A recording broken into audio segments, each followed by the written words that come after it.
여러분 안녕하세요. 진행을 맡은 이효정입니다. 오늘 여러분과 함께 나눌 간증문은 건축업을 하던 분의 이야기인데요. 그는 어렸을 때 어려운 가정 형편 때문에 나중에 누구보다 잘 사는 사람이 되겠다고 다짐했습니다. 그리고 노력 끝에 바람을 조금 이루기도 했지만 그 이면에는 고된 일과 힘든 정신적 스트레스가 있었습니다. 그렇게 본인도 상황이 점점 힘들어졌고 아내도 목숨을 잃을 뻔한 사고를 겪습니다. 하나님의 말세 복음을 받은 후에 마음의 평화를 찾게 되었고 할 수 있는 만큼 본분을 이행하기로 합니다. 하지만 본분과 돈벌이 사이에 충돌이 생길 때 그는 난처해 합니다. 그랬던 그가 어떻게 돈의 매임에서 벗어나 진리를 추구하고 본분을 이행하는 길을 택하게 되었을까요? 오늘 함께 돈을 줬던 나날과의 이별을 들어보실까요?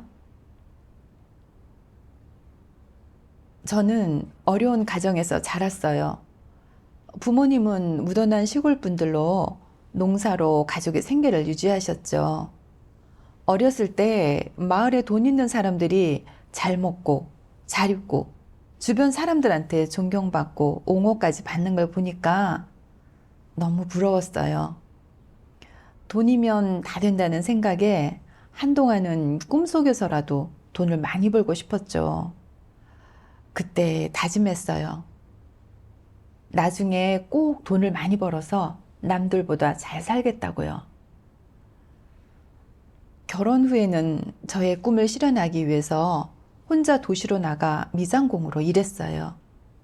하지만 몇 년 동안 아무리 연장 근무까지 하면서 열심히 일해도 남는 돈은 얼마 안 됐어요. 그때부터 생각을 해봤는데 이렇게 평생 목숨 걸고 일해도 제 꿈을 실현하기는 어렵겠다 싶더라고요. 그래서 고민 끝에 공사 하도급을 맡기로 했어요. 그래서 친척과 친구들한테 돈을 빌려 읍내 땅을 사서 아파트를 지었어요. 저는 빨리 공사를 따서 돈을 벌기 위해 인맥을 동원하고 뇌물을 줘가면서 건축해서 아파트 공사를 따냈어요.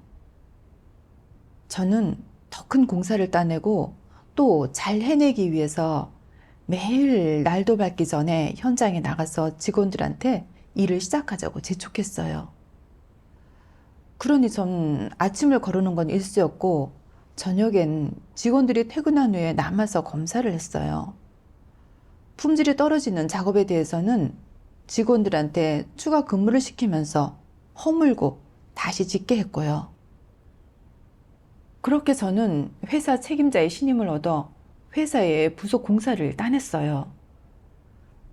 그렇게 2년 좀 넘게 걸려서 돈을 좀 모으게 됐고 빚도 다 갚고 집도 새롭게 인테리어 했어요. 그러니까 너무 기쁘더라고요.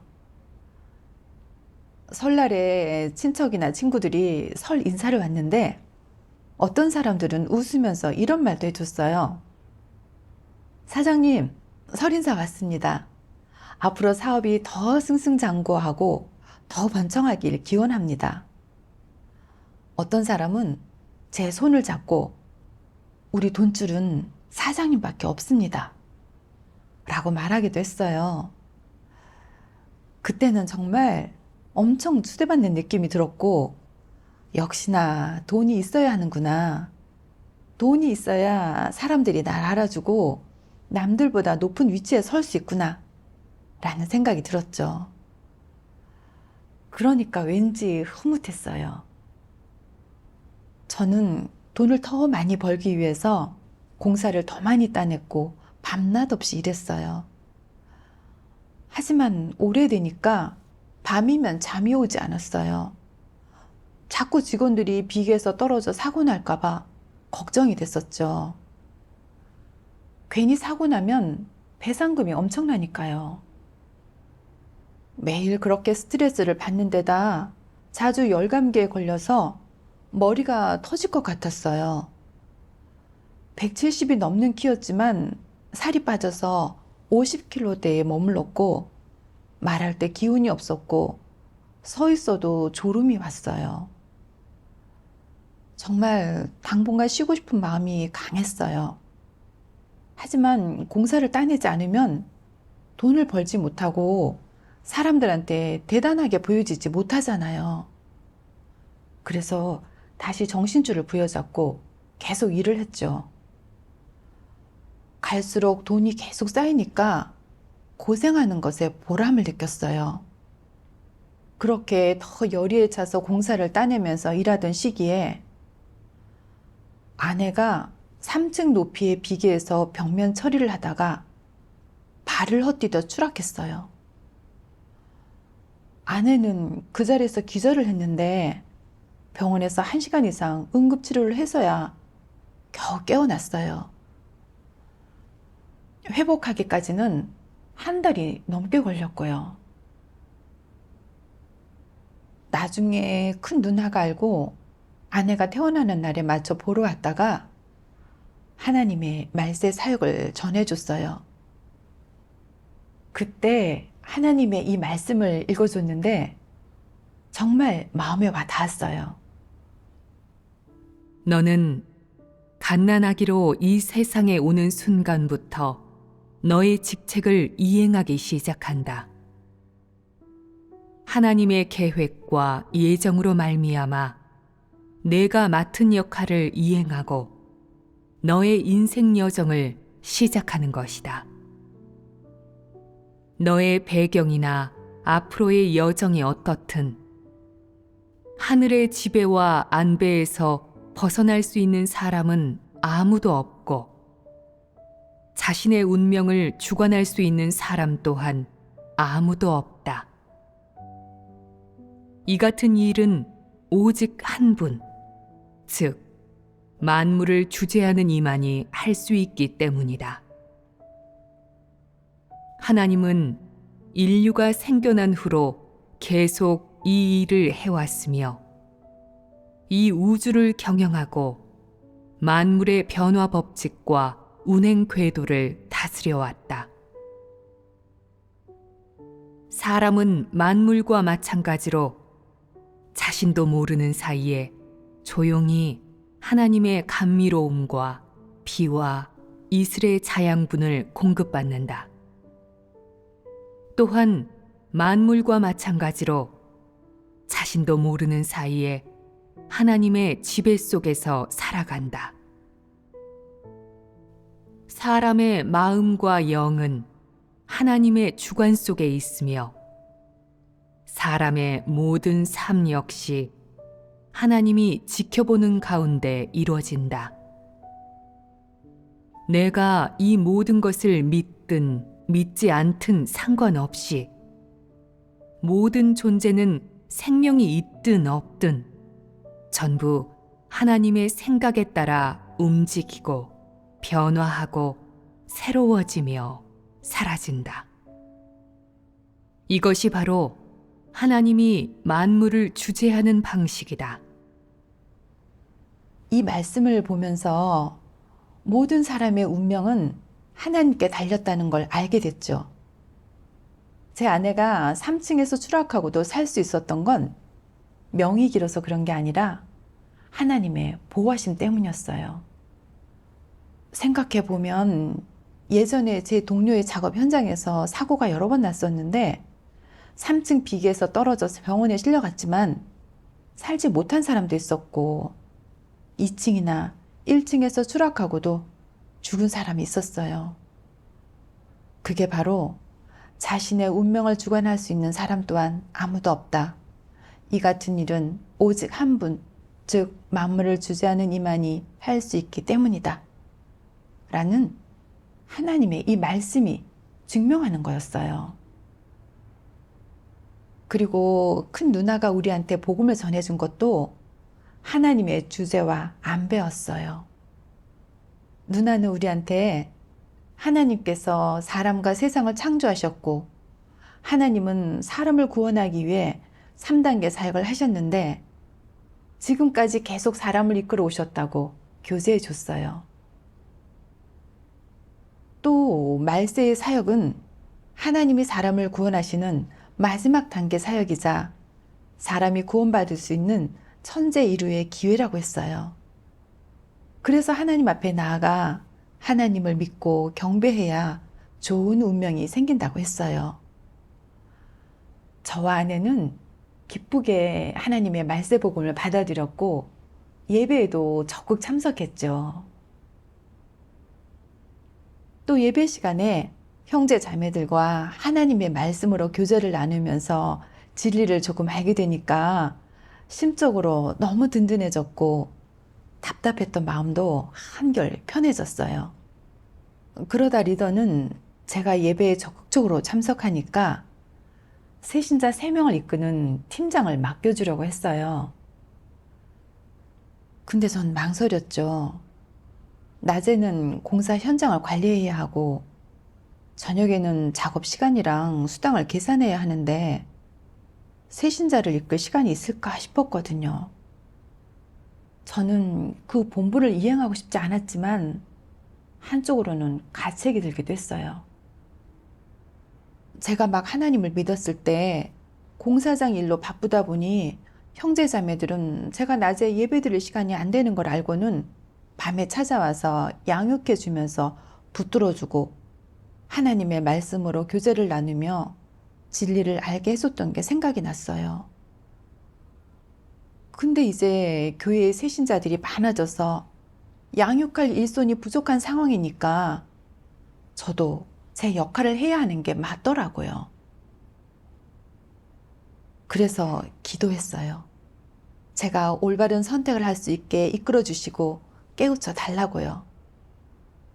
그러고 나서 하나님의 이 말씀을 봤어요. 전능하신 하나님 말씀. 내가 한마디 하겠다. 사람이 자신의 본분을 이행하는 것은 마땅히 해야 할 바이고 사람이 자신의 본분을 이행하지 못한다면 그것은 사람의 패역이다. 사람은 본분을 이행하는 과정에서 점점 변화하고 또 그 과정에서 비로소 충성심이 나타난다. 그러므로 내가 자신의 본분을 이행할수록 더 많은 진리를 얻게 되고 더 실제적으로 표현하게 된다. 이 말씀을 보고 깨달았죠. 피조물로서 본분을 이행하는 건 너무나 당연한 일이었어요. 우리의 생명은 하나님께로부터 왔고 제가 누리는 모든 것도 하나님께서 주신 거니까요. 본분 이행은 자식이 부모를 공경해야 하는 것처럼 거부할 수 없는 책임이자 의무였어요. 근데 제가 이 본분을 거부한다면 너무 양심 없는 사람 같았어요. 게다가 새신자 양육은 저녁에 이루어지고 일주일에 겨우 2번뿐이라 제가 공사장 일을 관리하는데 무리는 없겠다 싶었어요. 그래서 본분을 맡겠다고 대답했죠. 가끔 새신자들의 내적 상태나 관념을 해결하기 어려울 때면 저는 하나님께 기도하면서 찾고 구했는데 하나님의 말씀을 보면서 어느새 진리를 조금 깨닫게 됐고 새신자들의 내적 상태와 관념을 해결해 줄 수 있었어요. 그러니까 저도 이상에 관한 진리를 더 분명하게 깨닫게 됐고 본분에 더 적극적으로 임하게 됐어요. 본분 이행에서 성령님의 깨우치심과 인도하심을 느낄 수 있었고 더 많은 진리를 알게 되면서 마음의 평안함을 느낄 수 있게 됐어요. 형제자매들은 제가 열정적으로 추구하니까 나중에는 복음집사 본부를 맡겨줬어요. 참 기뻤어요. 본분이 주어지는 건 하나님의 사랑이니까. 이 기회를 소중히 여기면서 본분을 잘 수행해야겠다고 마음먹었어요. 하지만 한편으로 걱정도 생겼어요. 내가 이렇게 큰 공사를 힘들게 따냈고 앞으로 사업이 더 잘 될 것도 분명한데 복음집사 본분을 받아들이게 되면 공사에 신경을 확실히 덜 쓰게 될 거잖아. 그럼 돈도 적게 벌게 될 텐데. 그렇게 저는 진퇴양난에 빠졌죠. 말세의 하나님께서 마지막으로 사람을 구원하는 사역을 하시는데 제가 돈만 생각하고 본분을 이행하지 않는다면 어떻게 진리를 얻을 수 있을까 하는 생각도 들었어요. 그래서 제가 진리를 구하여 어려움을 해결할 수 있게 이끌어 달라고 기도했어요. 그리고 하나님의 이 말씀을 봤어요. 지금 너희에게 요구하는 것은 별도로 요구하는 것이 아니라 모두 사람의 본분이고 사람으로서 마땅히 행해야 하는 것이다. 너희가 자신의 본분조차 다하지 못하거나 제대로 이행하지 못한다면 그것은 사서 고생하는 것 아니겠느냐? 죽음을 자초하는 것 아니겠느냐? 그래놓고 또 무슨 훗날과 앞날을 바라느냐? 하나님의 사역은 인류를 위한 것이고 사람의 협력은 하나님의 경영을 위한 것이다. 하나님이 자신이 마땅히 해야 할 것을 다 한 다음에는 사람이 전력을 다해 실행하고 협력해야 한다. 사람은 모두 하나님의 사역에 자신의 온 힘을 다하고 충성을 바쳐야지 관념을 계속 늘려가거나 앉아서 죽기만을 기다려서는 안 된다. 하나님은 사람을 위해 헌신하는데 사람은 왜 하나님을 위해 충성을 다하지 못하느냐? 하나님은 사람을 한결같은 마음으로 대하는데 사람은 왜 조금도 협력하지 못하느냐? 하나님은 인류를 위해 사역하는데 사람은 왜 하나님의 경영을 위해 자신의 본분을 조금도 이행하지 못하느냐? 이렇게까지 사역했음에도 너희는 보고도 행하지 않고 듣고도 움직이지 않았다. 이런 자는 모두 침륜될 대상 아니겠느냐? 하나님은 인류를 위해 모든 것을 바쳤는데 사람은 왜 지금까지도 착실하게 자신의 본분을 이행하지 못하는 것이냐? 하나님께는 사역이 첫째이고 자신의 경영 사역이 가장 중요하다. 사람에게는 하나님의 말씀을 실행하고 그의 요구를 충족시키는 것이 첫째이다. 이런 것은 너희 모두가 알아야 한다. 하나님의 말씀을 보면서 감동받았어요. 하나님은 사람을 구속하기 위해 처음 성육신했을 때 인류를 위해 십자가에 달려 사람의 죄를 속량하셨고 말세에는 철저히 사람을 구원하시려고 또다시 말씀이 육신되어 인류를 구원하는 모든 진리를 주셨는데 매우 분명하고 상세하게 교제를 해주셨어요. 그건 오직 우리가 진리를 더 잘 이해하고 진리를 얻어 구원받을 수 있게 하기 위함이었죠. 하나님께서 하시는 일은 전적으로 우리를 위한 건데 저는 왜 하나님의 사랑에 보답하기 위해 제 본분도 이행하지 못할까 싶더라고요. 생각해 보니까 저는 하나님의 마음을 전혀 헤아리지 않았는데 본분을 맡으면 제 돈벌이에 지장이 갈까 봐 거부할 생각만 했어요. 보니까 저는 본분에는 관심이 없고 그저 돈을 더 벌 궁리만 하고 있었어요. 정말 이기적이고 비열한 사람이었어요. 형제자매들이 저를 복음 집사로 뽑아줬는데 이건 하나님께로부터 온 본분이자 제 책임과 의무잖아요. 그건 제가 마땅히 순종하며 받아들여야 하는 거죠. 근데 제가 거부한다면 정말 사람이라 불릴 자격이 없고 진리를 얻을 기회마저 놓치게 될 거고 결국은 도태되겠더라고요. 당장은 돈을 내려놓기 힘들지만 그래도 하나님의 말씀대로 행하고 싶은 마음이 있어서 일단 본분을 받아들이고 최대한 협력해 보기로 했어요.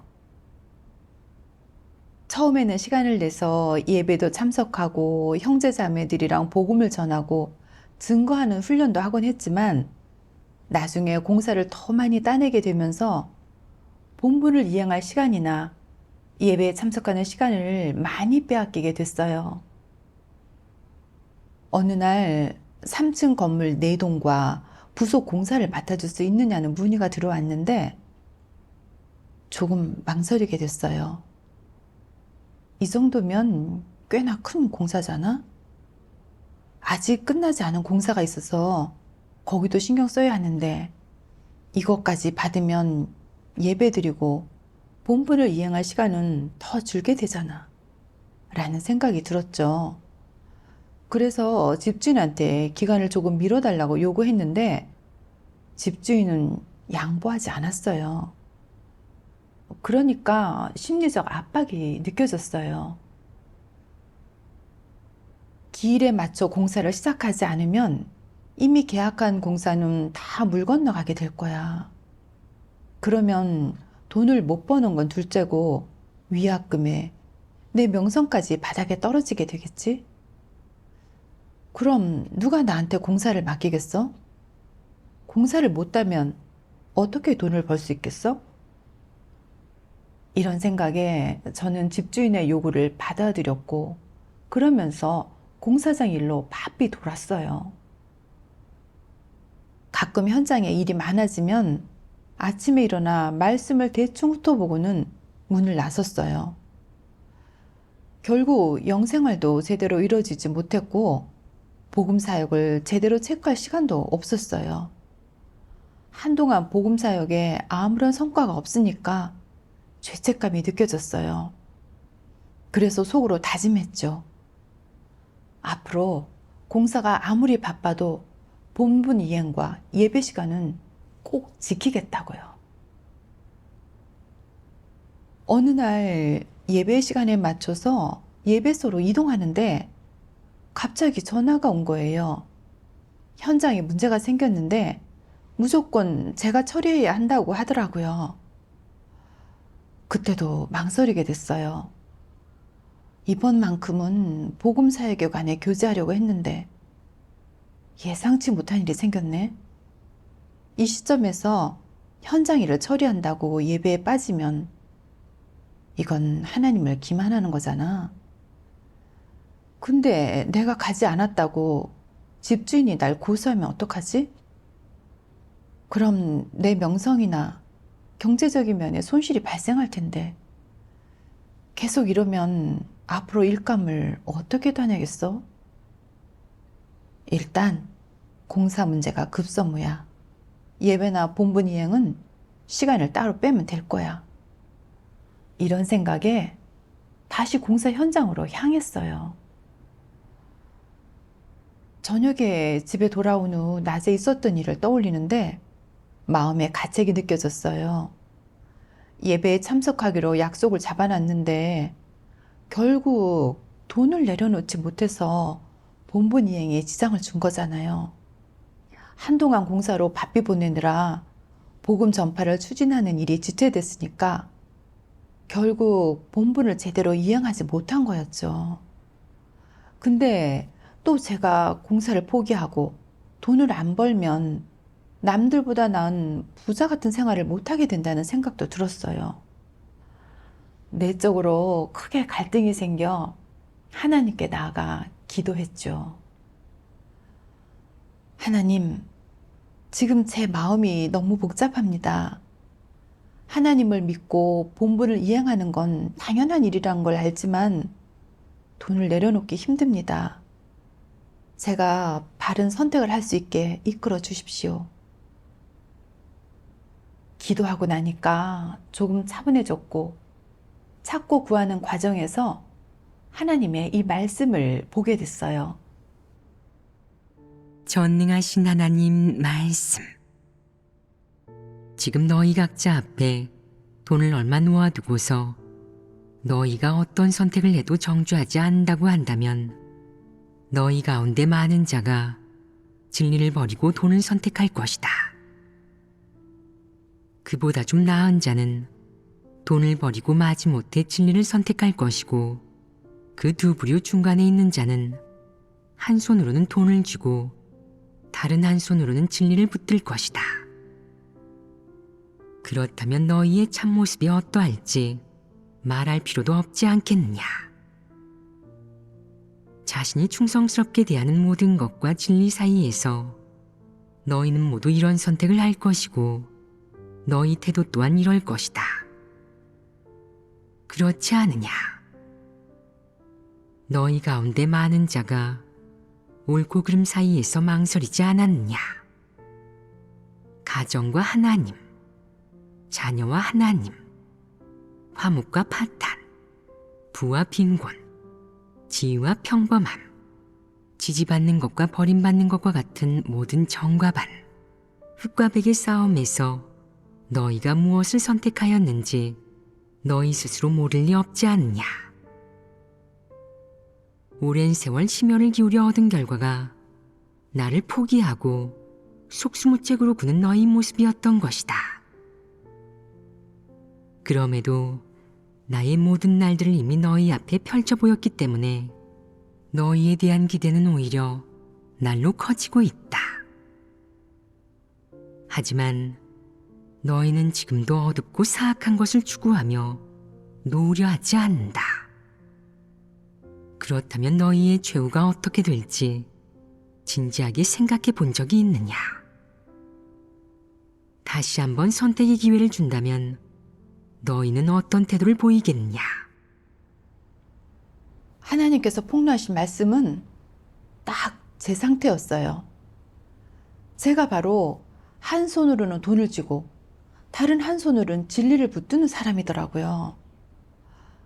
입술로는 본분을 이행하면서 하나님을 흡족해드리고 싶다고 말하고 육을 버리고 본분을 잘 이행해 보겠다고 다짐도 했지만 결국 본분과 돈이 충돌하게 될 때 저는 돈과 명리의 유혹을 이기지 못하고 어쩔 수 없이 저의 욕망을 쫓아 돈을 택하게 되더라고요.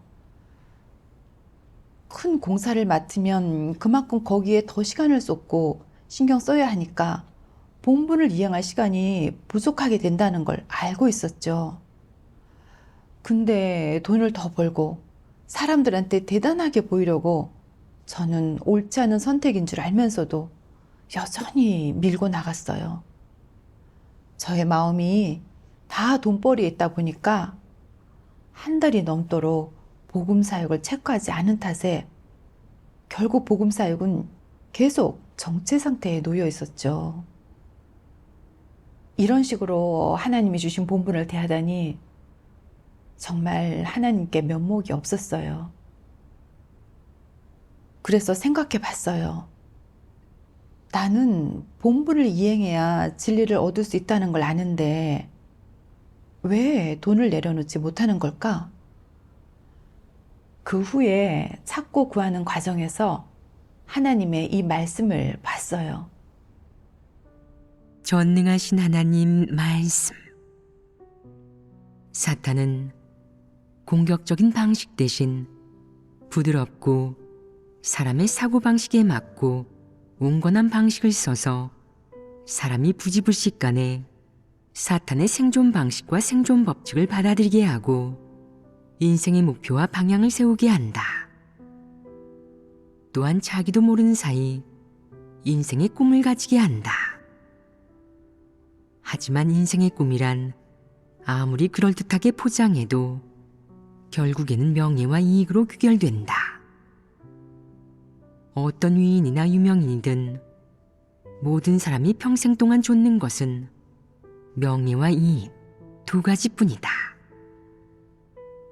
사람은 명예와 이익만 있으면 부귀영화를 누리고 인생을 즐길 수 있다고 생각한다. 명예와 이익만 있으면 유흥과 육적인 향락을 거리낌 없이 즐길 수 있다고 생각한다. 사람은 자신이 원하는 명예와 이익을 거머쥐기 위해 기꺼이 그리고 무의식적으로 자신의 몸과 마음, 심지어 자신의 모든 것, 미래와 운명마저 사탄에게 확실하게 넘겨버린다. 그러고는 이에 대해 전혀 의구심을 갖지 않고 자신에게 속한 것을 되찾을 줄도 모른다. 사람이 사탄을 이렇게 의지하고 사탄에게 충성하게 된 이상 스스로를 통제할 수 있겠느냐? 틀림없이 불가능할 것이다.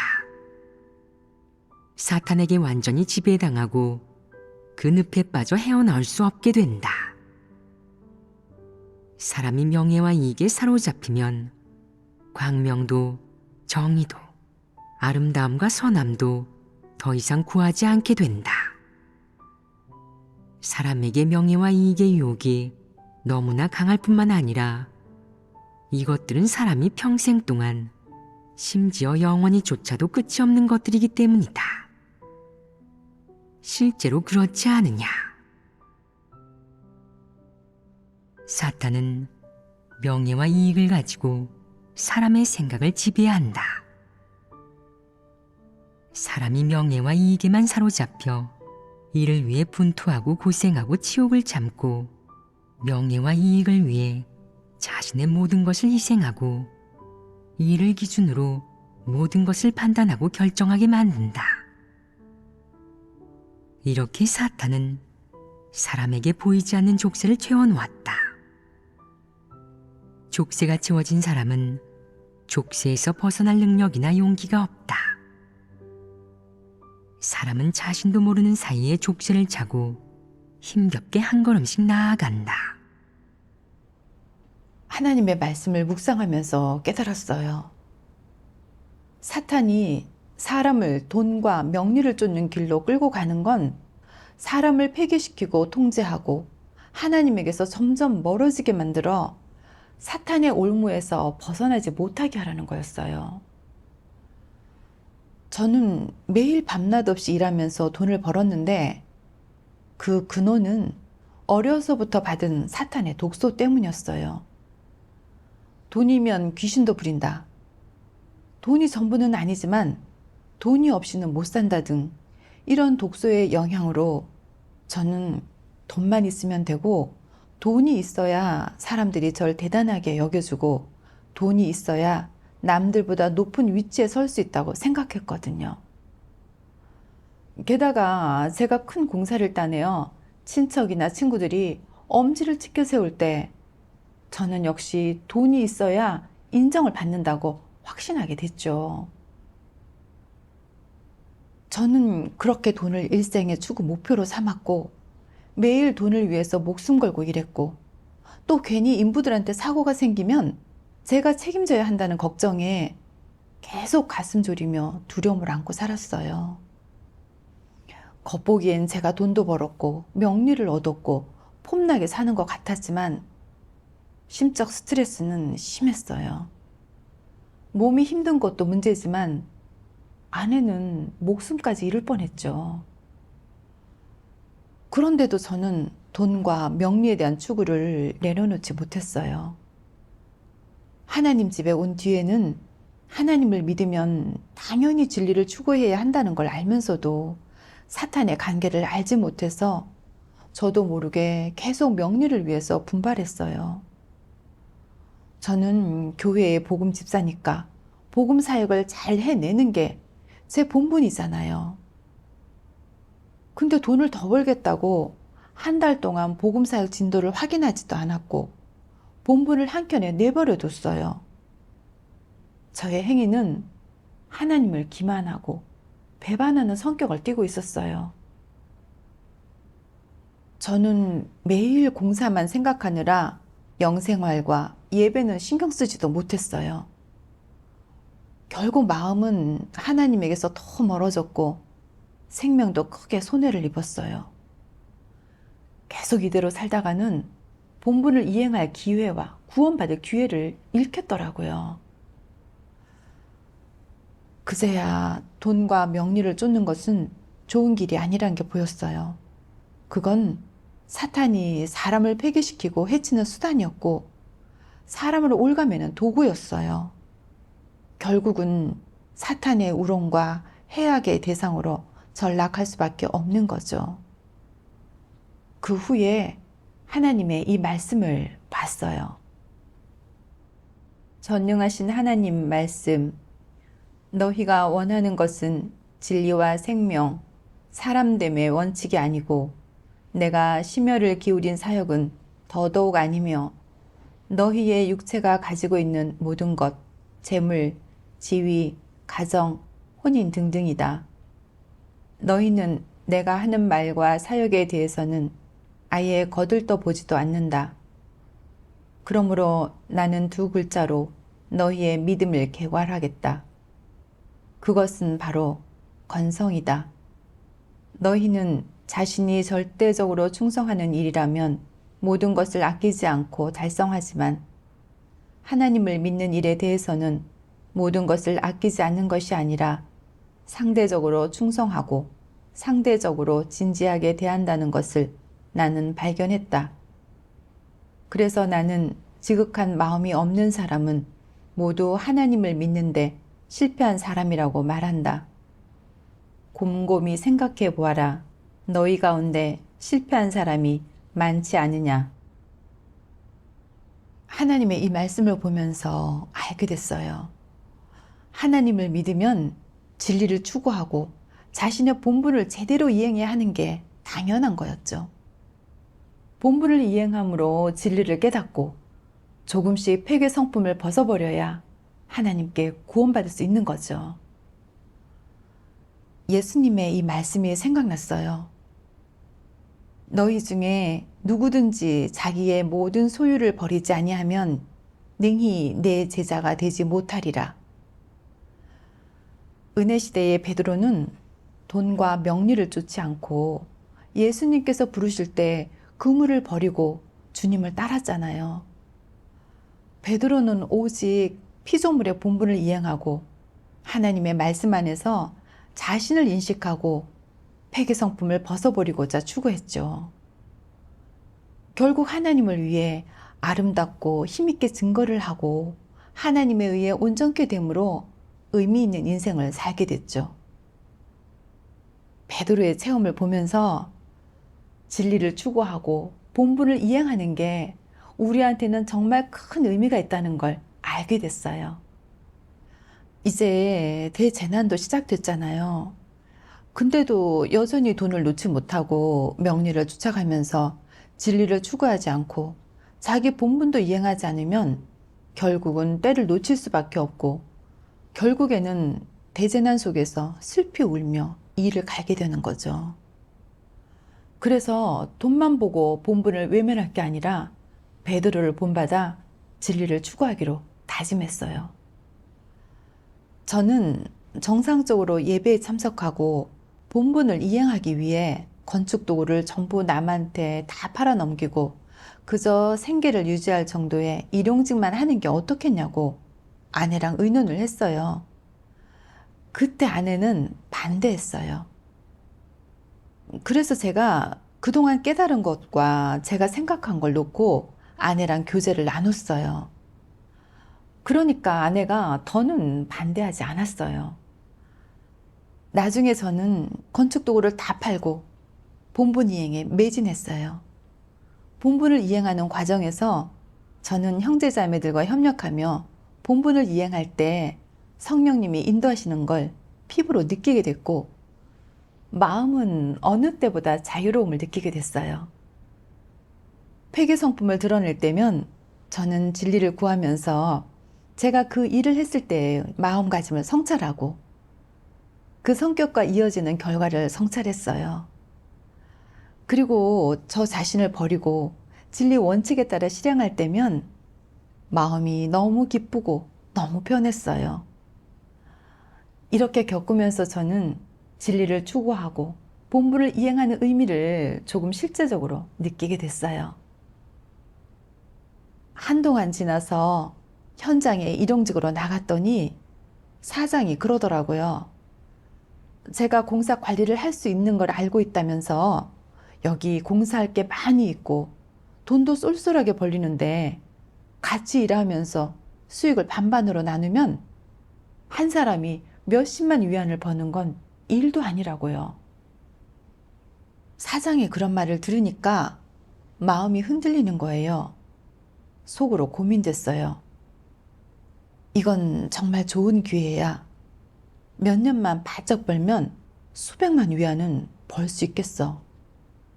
그럼 앞으로 조금 더 편하게 살 수 있을 텐데 같이 하자고 대답할까? 하지만 순간 내가 공사를 도맡아서 돈벌이에 매진하면 또 어떻게 예배드리고 본분을 이행할 수 있겠어? 그럼 정말 진리를 얻고 구원에 이를 수 있는 기회를 잃게 될 텐데. 그럼 사탄의 관계에 빠지는 거잖아. 사탄은 또 돈으로 나를 유혹하는구나. 사탄에게 속아선 안 되겠다. 라는 생각을 하게 됐죠. 그래서 사장의 제안을 거절했어요. 사장은 제가 딱 자르니까 실망스러운 표정을 보이며 가버렸어요. 이번 일을 겪으면서 돈과 명리를 쫓는 해악과 결과를 알게 됐고, 사탄이 돈으로 사람을 유혹해 폐괴시키는 진상을 보게 됐죠. 하나님께서 우리에게 돈을 버리고 진리를 추구하라고 하시는 건 사탄의 해악에서 벗어나 진리를 얻고 구원받도록 하시려는 거죠. 그게 가장 의미 있고 가치 있는 일이니까요. 전 지금 일과 돈을 내려놓고 본분에 전념하게 됐어요. 이 정도의 인식과 변화를 얻게 된 건 하나님께서 말씀으로 이끌어 주신 덕분이에요. 하나님께 감사드립니다. 네, 오늘의 간증문 내용은 여기까지입니다. 혹시 듣고 얻은 것이 있으시면 많은 댓글 남겨주시면 감사하겠습니다. 시청해 주셔서 감사합니다. 다음 시간에 인사드리겠습니다.